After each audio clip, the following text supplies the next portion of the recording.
신명기 12장의 말씀을 읽었는데 보통 신명기 12장부터 26장을 모세의 고별 설교 2부의 후반부라고 이렇게 이야기를 한다고 하더라고요. 그래서 이스라엘 백성들이 지켜야 할 각종 율법들의 세부 조항을 보여주고 특별히 12장부터 16장까지 오늘 12장을 읽었는데 16장까지는 신앙생활에 관련한 규례들에 대해서 이야기를 한다고 합니다.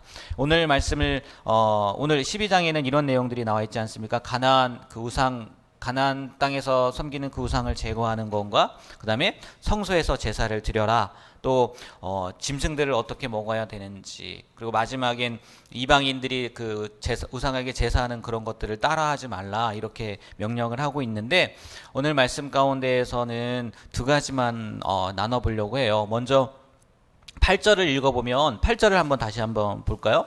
8절을 읽어보도록 하겠습니다. 우리가 오늘 여기에서는 각기 소견대로 하였거니와 너희가 거기에서는 그렇게 하지 말지니라. 아멘. 여기에서 그렇게 이야기하지 않습니까? 오늘 여기에서는, 아마 여기는 그 요단강을 건너기 이전의 장소겠죠. 모압 평지뿐만이 아니라 그 광야 생활하는 그런 장소를 이야기할 테고, 거기에서는 그렇게 하지 말라고 했는데 거기는 요단강을 건넌 이후 가나안 땅을 말하는 걸 거예요. 그러니까 이스라엘이 가나안 땅에 들어가기 전에는 자기 소견대로 행했지만 요단강을 건너고 가나안 땅에 들어간 후에는 자기 소견대로 하지 말라는 얘기죠. 그러니까 이스라엘 백성들에게 이렇게 얘기하는 거죠. 뭐예요? 요단강을 건너기 전과 이후의 삶은 어떻게 해야 된다고요? 달라져야 된다는 거겠죠. 그러니까 가나안 땅에 들어가기 전까지는 너희들 마음대로, 너희들 뜻대로, 너희들 생각대로 살았다면, 하나님의 말씀에 온전히 따르지 않았다면, 이제 하나님이 허락하신 새로운 땅, 신천지 새하늘과 새 땅을 차지하게 되면 거기에서는 하나님의 뜻대로 살아야 된다는 거죠. 이 말씀이 꼭 우리에게 말씀하시는 내용 같지 않습니까? 우리에게도 이렇게 말씀하실 거 아니에요. 야, 너희들이 예수님을 만나기 전과 이후의 삶은 달라져야 된다. 예수님을 만나기 전, 곧 거듭나기 전에는 너희들의 생각과 너희들의 소견과 너희들의 뜻대로 살았다면 예수님을 만난 후, 다시 말해서 거듭난 후에는 누구의 뜻대로요? 하나님의 뜻대로, 하나님의 뜻대로 살아야 된다라고 말씀하시는 것 같더라고요. 이전에는 내 소견, 소견에 옳았던 것, 아니면 뭐 이렇게 표현을 할 수도 있겠죠. 모든 행동과 사고의 기준은 내가 되었었다면, 그렇잖아요. 그래서 내가 좋으면 하는 거고 내가 싫으면 안 하는 거고 그랬다면, 이제 하나님을 믿는 백성이 되었다면, 거듭났다면 내가 아니라, 자기의 소견이 아니라 하나님의 뜻대로 살아가야 된다라고 말씀하시는 것 같더라고요. 왜 그렇게 살아야 되냐? 하나님께서 우리를 불러주신 이유, 하나님께서 우리를 선택하신 목적이 제사장 나라, 거룩한 백성 제사장 나라잖아요.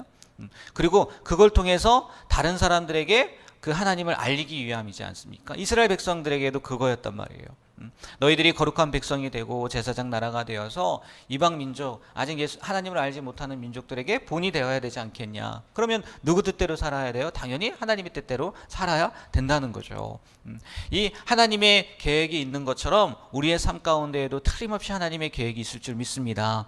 그렇게 하기 위해서는 내 소견에 옳은 대로가 아니라 하나님의 뜻대로, 우리 이미 새벽 예배 정도 나오시는 분들은 다 구원 받았고 거듭났다고 다 보여지고 또 여겨지는데, 당연히 이러한 삶을 살아야 될 줄 믿습니다.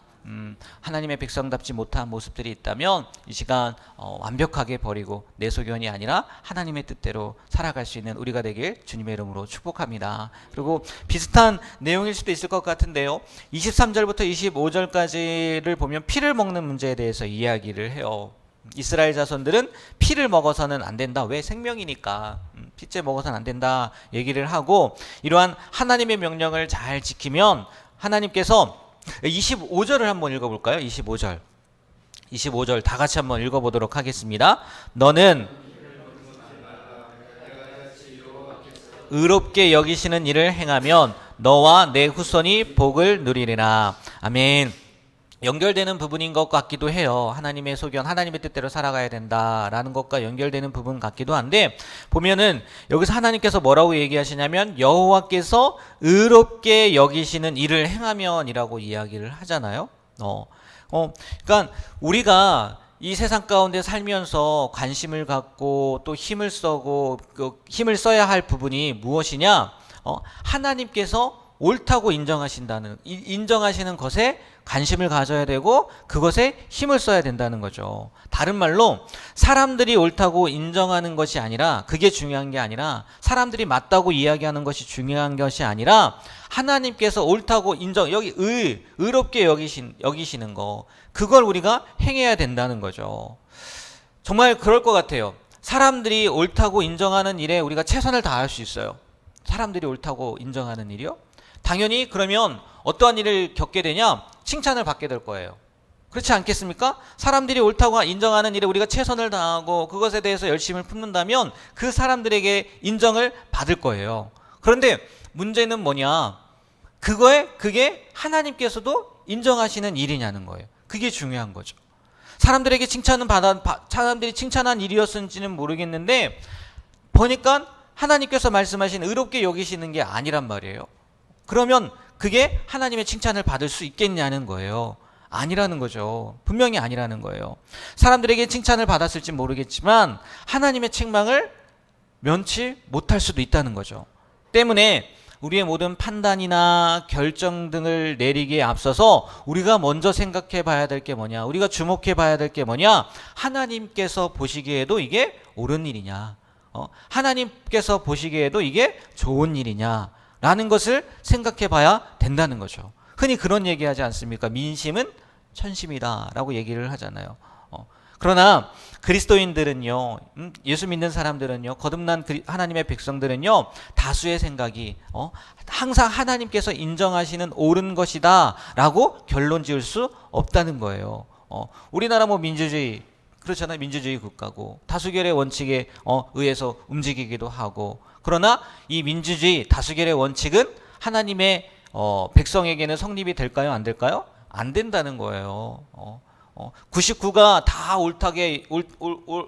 옳다고 여긴다 할지라도 만약 그것이 하나님께서 원하지 않는 거라면요, 하나님이 기뻐하지 않는 거라면요, 아닌 거라는 거죠. 그리스도인에게 있어서는요.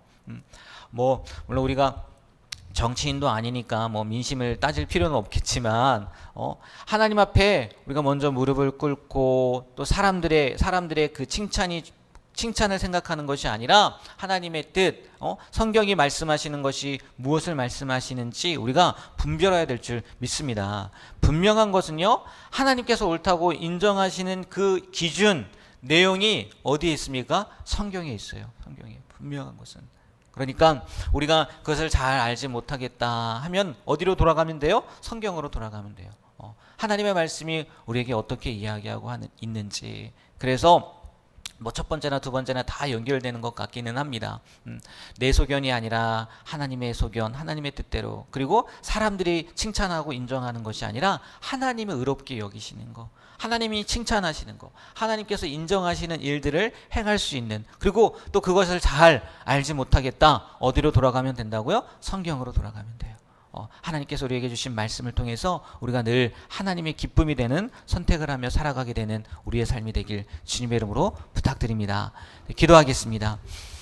하나님, 오늘도 모세의 설교를 통해서 우리가 내 소견이 아니라 하나님의 소견, 하나님의 뜻을 생각하고 또 사람들에게 칭찬을 받는 것보다 하나님께서 인정하시고 의롭게 여기시는 것이 더 중요하다는 것을 깨닫게 됩니다. 물론 잘 아는 이야기고 또 잘 아는 내용이고 또 우리가 지금까지도 그렇게 살아왔지만 앞으로도 변함없이 하나님 앞에 옳다고 또 하나님께서 의롭게 여기시는 일을 선택하며 나아가게 되는 우리가 되게 하여 주시옵소서. 간혹 하나님 우리가 게을러서 또 우리가 어리숙해서 하나님의 뜻을 선택하지 못할 때도 또 분별하지 못할 때도 있을 줄 압니다. 그때마다 주님께서 우리에게 주신 말씀을 살펴보므로 그 말씀이 우리에게 이야기하는 대로 살아가게 되는 우리의 삶이 되게 하여 주시옵소서. 예수님의 이름으로 기도합니다. 아멘.